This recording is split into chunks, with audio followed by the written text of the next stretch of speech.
Halo teman-teman, kembali lagi bersama saya Robertus Faden dan narasumber kita Kak Yuli, salah satu alumni dari Prodi Akuntansi. Nah, di part 2 ini kita akan membahas lebih lanjut mengenai hubungan dunia perkuliahan dengan dunia pekerjaan. Nah, sebelum ngomongin pekerjaan Kak Yuli sekarang ini, dengar-dengar dulu waktu setelah lulus itu Kak Yuli bukannya melamar tapi malah dilamar nih sama perusahaan yang bisa dibilang itu cukup besar ya, karena itu perusahaan auditor, 3 dari 4 kantor perusahaan Big Four. Nah itu gimana sih Kak ceritanya kok bisa sampai dilamar dari 3 perusahaan tersebut? Oke, jadi dulu tuh ceritanya kan dari mulai bikin skripsiku dulu itu metodenya pakai kuesioner. Kuesionernya itu ditujukan ke manajer sampai partner audit gitu kan di KAP Big Four dan juga non Big Four. Nah, waktu itu sebarin kuesionernya ya lewat online karena kan waktu itu juga udah mulai zamannya online. Waktu itu via LinkedIn. Jadi aku add satu-satu semua manajer sampai partner audit yang ada di Indonesia. Ya mungkin ada waktu itu mungkin add sekitar 800 orang ya, tapi yang jadi responden sih akhirnya cuma 100 lah ya, kurang lebih segitu. Nah, pokoknya dari antara 100 orang manajer sampai partner itu ada yang tawarin aku kerjaan di 3 dari 4 Big Four, ada juga dari yang non Big Four sih. Pokoknya mereka tawarin kayak mereka bilang, oke, nanti kalau kamu udah lulus hubungi saya ya, atau kamu nanti kalau apply bilang ya, kasih tahu saya gitu. Ceritanya sih gitu, Waden. Wah keren banget nih, jarang-jarang karena perusahaan Big Four ya, apalagi karena itu bukan perusahaan yang main-main, itu malah mencari Kak Yuli, bukan Kak Yuli yang melamar pekerjaan. Nah, kalau dari Kak Yuli sendiri itu jadinya ambil dari perusahaan yang mana Kak? Oke, jadi ceritanya waktu itu aku memutuskan tidak jadi ambil yang Big Four. Sebenarnya sayang ya buat sebagian orang juga, tapi waktu itu pertimbangannya kalau aku kerja di Big Four mungkin akan lebih banyak overtime, terus juga kerjanya mungkin kan lebih jauh ya, maksudnya di Jakarta. Nah, sedangkan kan orang tua aku tinggal mama aja, tinggal ibu aja di Kudus. Jadi ya aku akhirnya mempertimbangkan untuk oke, aku lebih baik pulang kampung terus kerja di Kudus sekalian nemenin orang tua gitu. Oh gitu. Nah kalau beliau tahu nih Kak, akhirnya kan Kakak memutuskan untuk tetap cari pekerjaan di Kudus. Nah kalau beliau tahu perusahaan apa sih Kak yang sekarang Kakak masukin sekarang? Oke, jadi sekarang sih aku kerjanya di Polytron di Kudus, jadi internal audit gitu Pak. Tahu Polytron nggak? Tahu merek TV. Oh, betul. Nah, mendengar cerita dari Kak Yuli tadi, setelah lulus kemudian sempat ditawari oleh 3 perusahaan dari perusahaan Big Four auditor ya. Nah, menurut Kakak sendiri ada nggak sih Kak perbedaan antara saat masih kuliah dengan dunia pekerjaan? Mungkin kayak apa ya, implementasinya ketika kita belajar saat kuliah kemudian masuk ke dunia kerja, apakah sama atau kita harus menyesuaikan kembali Kak? Kalau menurut Kakak gimana Kak? Oke, kalau menurutku sih jelas beda banget kuliah sama kerja ya. Kalau kuliah itu kan apa yang kita kerjain itu ya ujung-ujungnya yang pakai sih sebenarnya balik ke kita lagi gitu.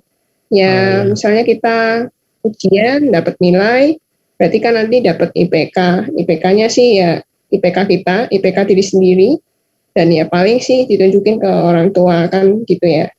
Intinya apa yang dikerjain sendiri yaitu untuk sendiri biasanya lebih banyaknya.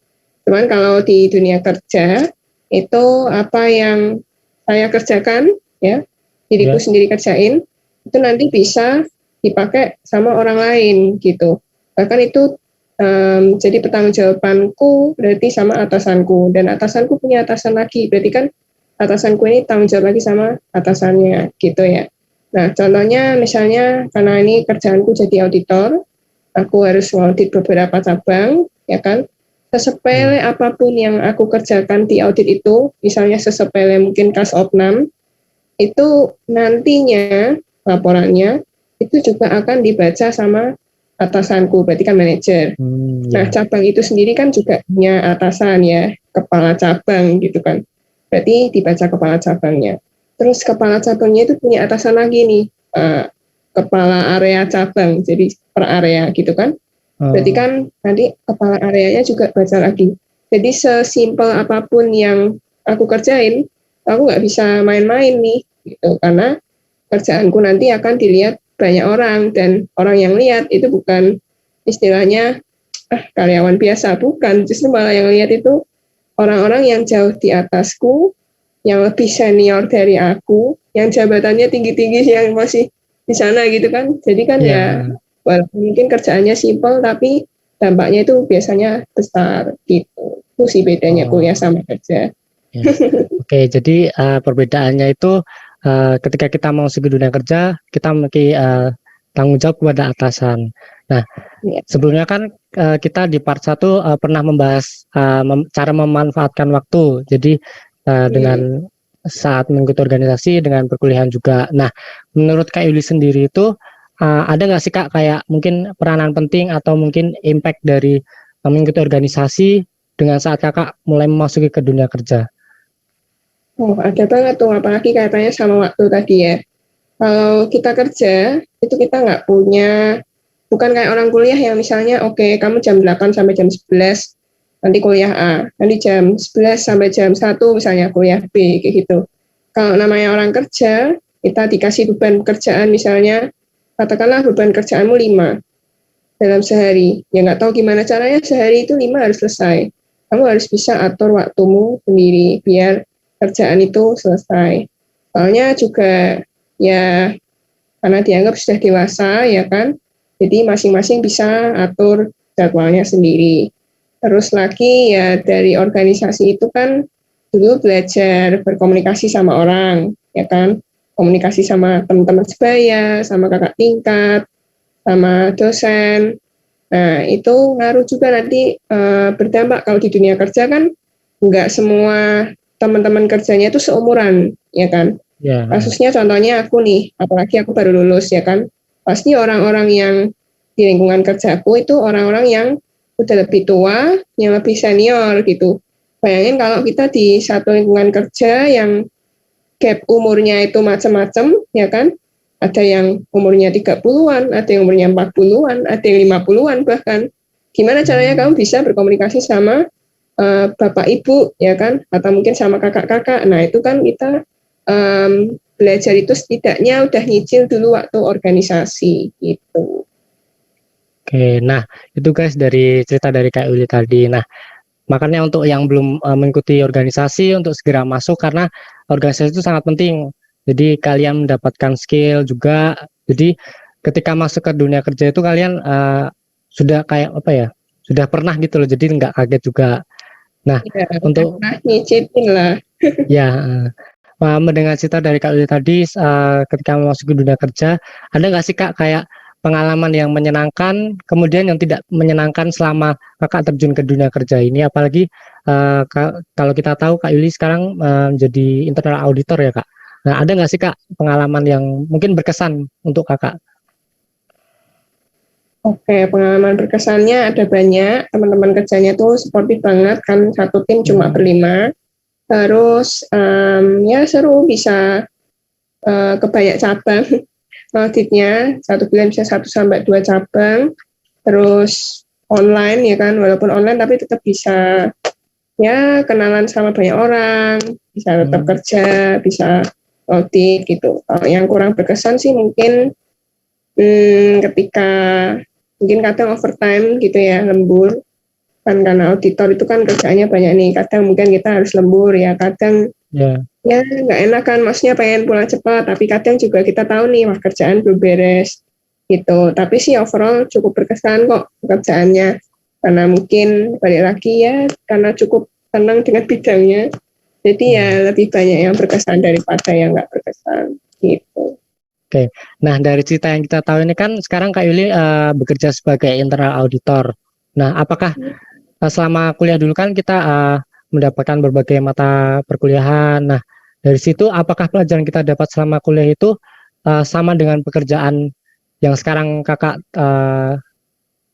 masuki kak? Mungkin kayak implementasinya atau bagaimana? Apakah sama atau ada perbedaan? Oke, kalau secara garis besar, maksudnya dasar-dasarnya, logiknya, itu sih sama ya kalau menurutku. Contoh misalnya akuntansi, SIA, dasar-dasarnya kan tetap kepake. Misalnya cara baca flowchart itu kayak gimana. Mungkin flowchartnya sih bisa ganti-ganti ya kan, tapi kan gimana cara bikinnya, cara belajar, cara pahamnya itu kan sama aja. Terus juga misalnya akuntansi, oke ya. Kalau akuntansi kan debit kredit pasti sama, debitnya ini kreditnya itu ya kan. Nah itu kan basic juga itu sama. Terus kalau misalnya cara analisa data atau mungkin cara bikin laporan, kalau itu sih mungkin ya sebenarnya kurang lebih hampir sama. Cuman ada yang lebih praktis di dunia pekerjaan gitu, yang lebih teknis, yang mungkin waktu kuliah dulu nggak diajarin gitu sih. Oke, nah untuk dari Kak Yuli sendiri, ada nggak sih Kak pesan yang ingin disampaikan atau mungkin hal yang ingin disampaikan kepada adik-adik tingkat yang sekarang sedang mempersiapkan diri untuk mulai memasuki dunia pekerjaan yang akan datang? Pesan-pesannya, karena sekarang mungkin banyak kuliah online, organisasi online, mungkin kurang greget ya dibandingkan kalau offline. Kadang kalau kuliah online juga mungkin lebih santai. Jadi ya sebenarnya sih pesannya satu tetap sungguh-sungguh. Terus ya kalau kuliah ya kuliah yang benar, kalau organisasi yang benar gitu. Terus yang kedua banyak cobain hal-hal baru yang kalian nggak bisa dapat itu di kuliah gitu ya, nggak bisa dapat di kelas. Jadi ya pokoknya misalnya ada organisasi, ada kepanitiaan yang kalian rasa itu kalian masih bisa ambil, masih nggak ganggu kuliahnya, ya ambil aja gitu. Apalagi kalau itu sesuai dengan bidangnya kalian. Misalnya kalau aku dulu pengen jadi auditor, terus aku ngambil kegiatan-kegiatan atau organisasi yang ada sangkut pautnya sama audit, ya aku harus ambil gitu, karena itu kan sesuai dengan bidangku nantinya. Nah, tapi kalau semisal mungkin bidangnya kurang sesuai, ya kalau memang mungkin merasanya masih mampu, nggak bikin keteteran kuliahnya sih, ya ambil aja gitu. Pokoknya kan itu buat pengalaman, buat gimana caranya komunikasi, caranya kerjasama, caranya memecahkan masalah, caranya analisa masalahnya apa, terus solusinya gimana, itu kan penting banget tuh. Nah, nanti takutnya soalnya kalau kuliah itu nggak punya banyak pengalaman, nanti kalau kerja kaget gitu ya kan. Kerja itu kan tekanannya lebih berat daripada waktu kuliah, kayak yang tadi aku udah sempat ceritain. Jadi ya memang semasa kuliah itu justru masanya kalian untuk coba banyak hal. Kalau gagal ya nggak apa-apa, mending gagal waktu kuliah daripada nanti kalau kerja gitu. Karena nanti kalau kerja kan tanggung jawabnya lebih besar. Jadi waktu kuliah ya nikmati kuliahnya, jangan belajar-belajar doang ya kan, kuliah aja. Tapi nggak seru, nggak punya banyak teman, nggak punya pengalaman organisasi kan kayaknya bosenin banget tuh dulu kuliahnya ngapain aja. Jadi ya ikutin aja, cobain aja semua hal baru yang kalian bisa mumpung masih kuliah. Itu pesannya. Semoga bermanfaat ya. Ya. Nah itu teman-teman semua selama kalian kuliah perbanyak hal baru, kemudian nambah pengalaman juga, karena itu semua juga nantinya juga berguna untuk kalian saat memasuki dunia kerja. Nah, itu tadi perbincangan kita hari ini bersama Kak Yuli.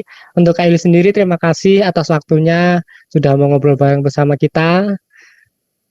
Ya, terima kasih juga Faden. Ya, oke. Untuk teman-teman, jangan lupa like, komen, dan subscribe, serta share video ini ke teman-teman kalian. Kita bertemu kembali di Meetalk yang akan datang. Dadah!